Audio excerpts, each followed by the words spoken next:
Bonjour, bonsoir et bienvenue une fois de plus sur notre chaîne, Simama, le Dieu des dieux. Nous méditons sur ce thème sur est-ce qu'on peut perdre le salut ou pas. Et dans la première partie, nous avons essayé de regarder principalement les versets sur lesquels les frères se basent pour penser qu'on peut perdre le salut. Et lorsque nous étudions cela, nous voyons en fait que l'amalgame vient du fait que les œuvres interviennent. Ces œuvres-là semblent être spirituelles, mais ces œuvres sont plus basées sur le raisonnement humain et non sur ce que Dieu a dit.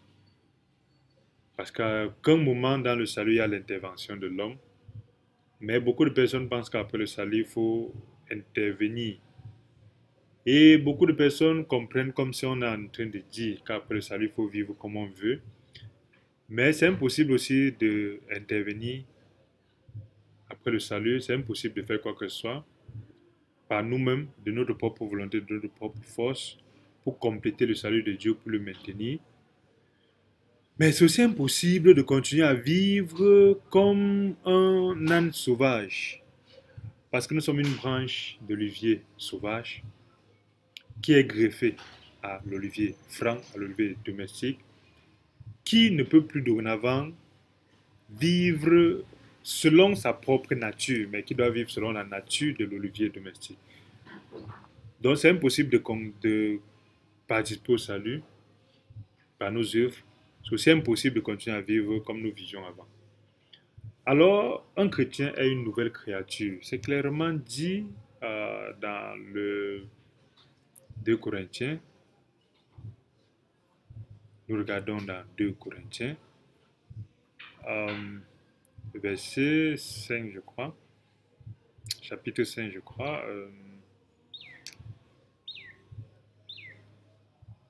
Il est écrit, si quelqu'un est en Christ, si quelqu'un est en Christ, il est une nouvelle créature.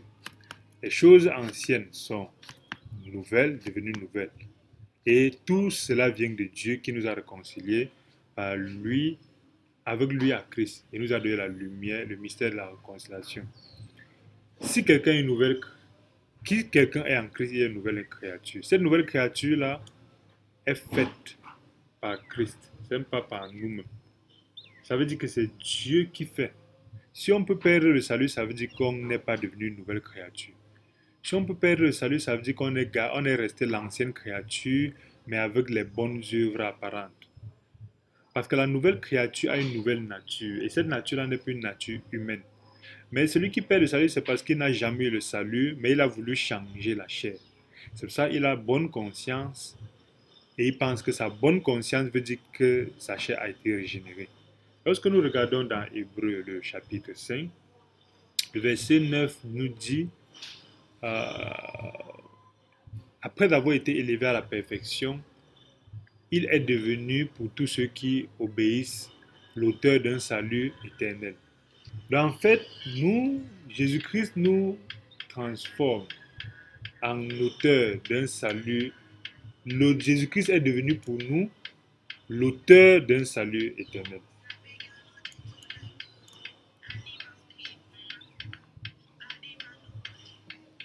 Excusez-moi.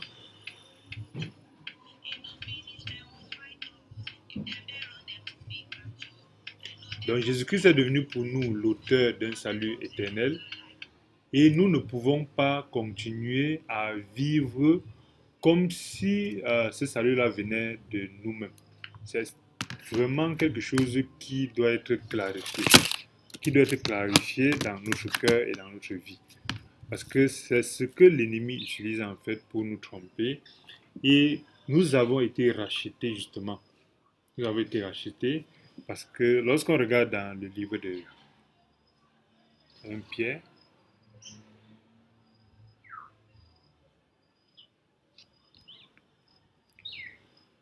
1 Pierre 1, le verset 18 dit, sachant que ce n'est pas par des choses périssables, pas de l'argent, pas de l'or que vous avez été rachetés, par la vaine manière de vivre que vous avez hérité de vos pères, Mais ça, ce n'est pas le sang précieux, comme d'un agneau sans défaut et sans tache, prédestiné avant la fondation et manifesté à la fin des temps à cause de vous. Dieu nous a rachetés par le sang précieux et éternel de Jésus-Christ. Et ce sang-là, en fait, ne nous permet pas de pouvoir participer en quoi que ce soit au point de dire que nous allons changer ce que Dieu a déjà fait. Le salut n'est plus une œuvre, mais c'est un travail de Dieu. Parce que Dieu lui-même dit dans Jérémie 31, lorsque nous regardons dans le livre de Jérémie 31, il dit de vos péchés, je ne m'en souviendrai plus.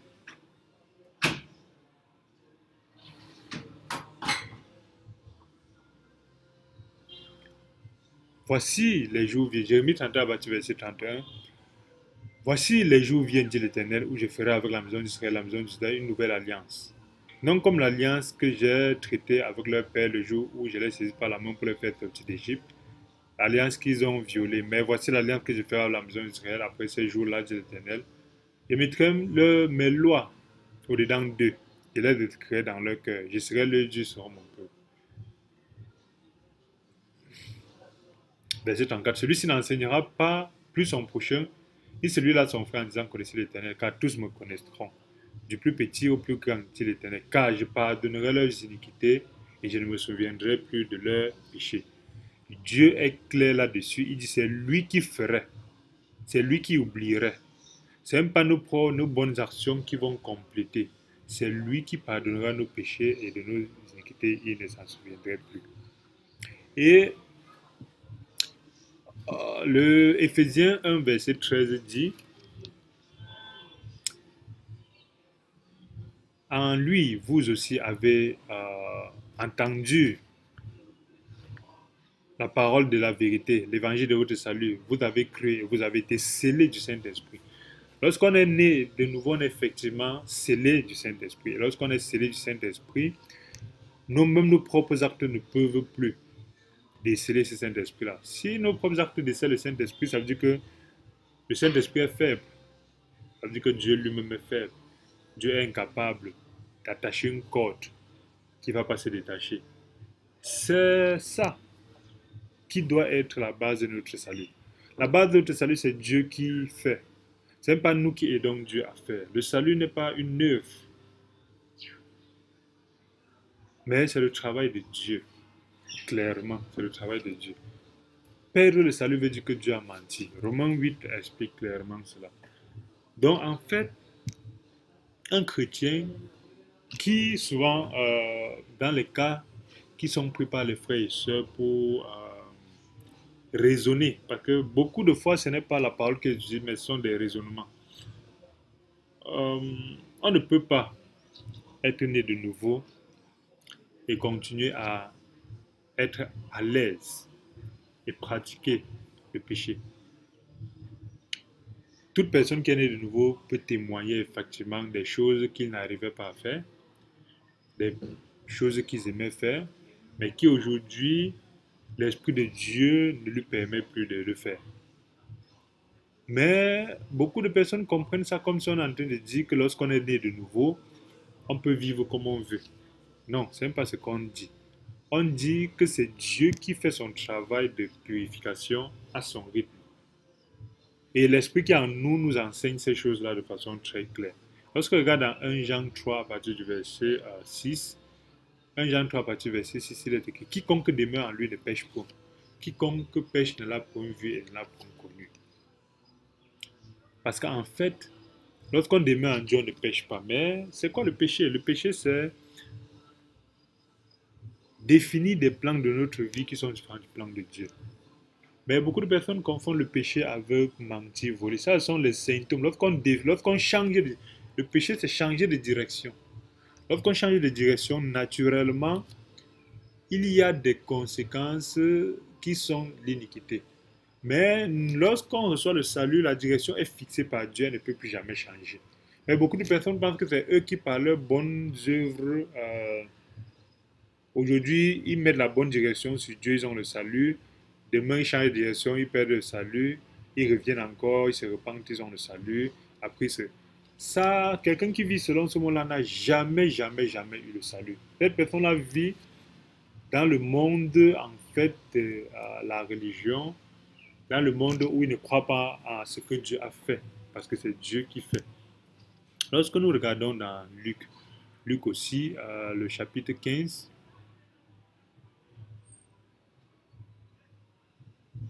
à partir du verset 5, il parle en fait du pécheur qui se répand. Lorsqu'il se répand, il y a la joie dans le ciel et il ne perd plus. Cette joie-là est une joie pour l'éternité. C'est une joie pour l'éternité parce que lorsqu'on a la repentance, c'est changer de direction. Lorsqu'on change de direction, c'est une fois pour toutes. Lorsqu'on change de direction, ce n'est pas euh, au ciel. S'il savait que tu as changé de direction, tu vas encore revenir encore pour prendre la direction de l'enfer. Il n'y aura pas cette joie que nous dit Luc. C'est très important. Parce que lorsque dans le ciel, il n'y a pas la notion du temps. Lorsque le ciel arrive à être joyeux d'un pécheur qui est né de nouveau, ça veut dire qu'ils ont vu dans l'éternité que ce pécheur-là est éternellement sauvé. Il est devenu un juste. Donc, naturellement, on ne peut plus, après ce moment-là, venir dire qu'on a renié Christ et on a fait ci, on a fait ça. C'est très important de ne pas confondre. Parce qu'il y a beaucoup d'autres explications que la parole donne sur le fait que, puisque c'est Dieu qui fait, Dieu n'est pas un homme pour changer. Parce que Jean 10, verset 28 dit, je leur donne la vie éternelle et elles ne périront jamais. Personne ne lève à la main. Dit comme Père de salut veut dire que Jésus manque ici. Parce que Jean 10, verset 28 dit, je leur donne la vie éternelle. Il ne donne pas la vie qu'on peut avoir le salut au Dieu après on perd demain, c'est même pas la vie éternelle. Ça veut dire que Jésus et Dieu mentent. Ils mentent. C'est un grand problème. C'est Satan qui nous donne des bons raisonnements pour nous faire dire en cachant comme si c'était des choses spirituelles. Quand les frères disent que on peut perdre le salut, ils semblent être très spirituels. Mais ils sont comme ça de dire que le maître est incapable de me sauver une fois pour toutes. Dieu a menti et Jésus-Christ est incapable de le faire. Parce que comme il a fait là, moi je peux venir gâter. Il dit, Jean 10, verset 28, je leur donne la vie éternelle. C'est Jésus qui donne. Nous ne périrons jamais. Personne ne les ravira. C'est ça que nous avons vu dans Romains 8. Rien ne nous séparera de l'amour de Dieu. Très très important.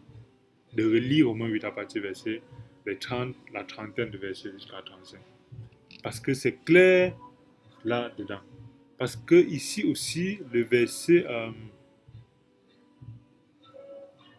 lorsqu'on regarde Jean 11 aussi, le verset 26 dit, quiconque vit et croit en moi ne mourra jamais. Crois-tu cela? Celui qui croit en moi vivra, quand même il serait mort. Celui qui vit et croit en Christ ne mourra jamais. Si tu as cru en Jésus-Christ une seule fois et que tu meurs, tu pars en enfer, ça veut dire que tu ne l'as jamais cru. Parce qu'il l'a dit. Et croire en Jésus-Christ, après tu meurs, tu pars en enfer, veut dire que Jésus-Christ ment. Et ça semble être des choses très logiques. Quand Satan fait expliquer ça, ça semble être de très belles paroles, des paroles pieuses. Mais en fait, Satan est en train de vous faire renier votre maître. Parce que 1 Corinthiens 1, verset 8 dit, il vous affermira aussi jusqu'à la fin, pour que vous soyez irréprochables au jour de notre Seigneur. C'est lui qui nous fait. C'est lui qui nous a affermis. C'est Jésus-Christ qui nous a affermis jusqu'à la fin. Ce n'est pas nous, par nos bonnes œuvres, qui nous a affermis. Tous ceux qui pensent qu'on perd le salut, c'est le raisonnement qui leur fait dire ça. Le bon raisonnement, qui semble être un raisonnement pieux, mais qui est fondamentalement satanique. Parce qu'en fait, lorsqu'on regarde même dans le livre d'Éphésiens 1, le verset 13, Éphésiens 1, le verset 13 qui dit,